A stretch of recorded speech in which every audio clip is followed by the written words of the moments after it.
Let's talk about cheat days and whether a cheat day can help with binge eating disorder.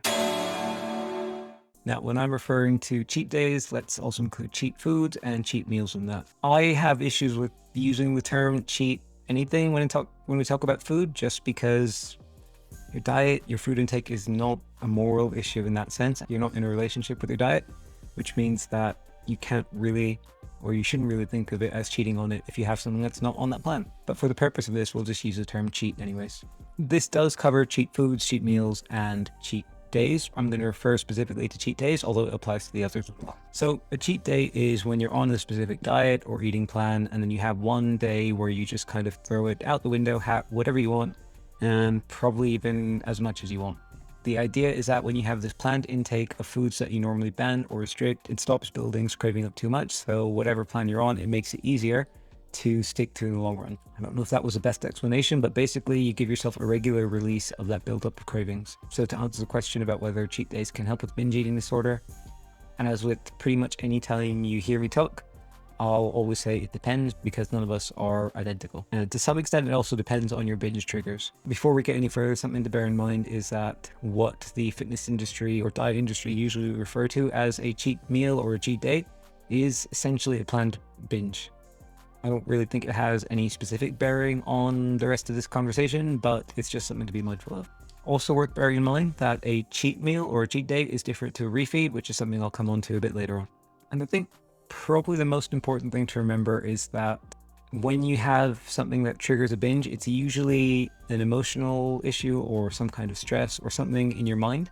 So if binging is one of your responses to that trigger, then you'll kind of still feel it regardless of how long ago you had a planned cheat, whether it was a week ago, a month ago, a day ago, or even the same day. So how long ago you last cheated might not have any impact on how you respond to that binge trigger.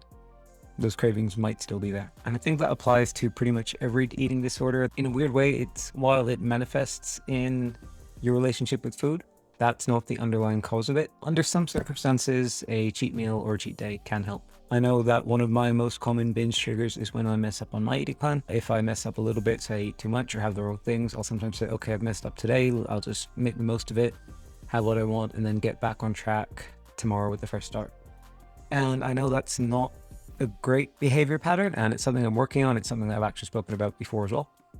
But it is something that I know I do. But something that I have noticed is that when I do have one of those days, like a cheat day or if I binge, and it kind of gives me a new sense of discipline the next day to get back on track, and I'm less likely to binge for another, very long time. Maybe it doesn't specifically help with binge eating disorder in that sense, but it helps me manage one of my binge eating patterns. Now, I mentioned refeeds earlier. That's a term that does get used interchangeably with the idea of cheat days, but it is a separate concept. Refeeds tend to be a little bit more planned, a bit more structured, and they fit in a little bit more to your overall eating plan. The idea is that especially if you've been on a diet, or if you've been calorie restricting, or if you've been putting your body in a position where it's undernourished in any way whatsoever, a refeed is going to help you sort of reset yourself mentally and physically.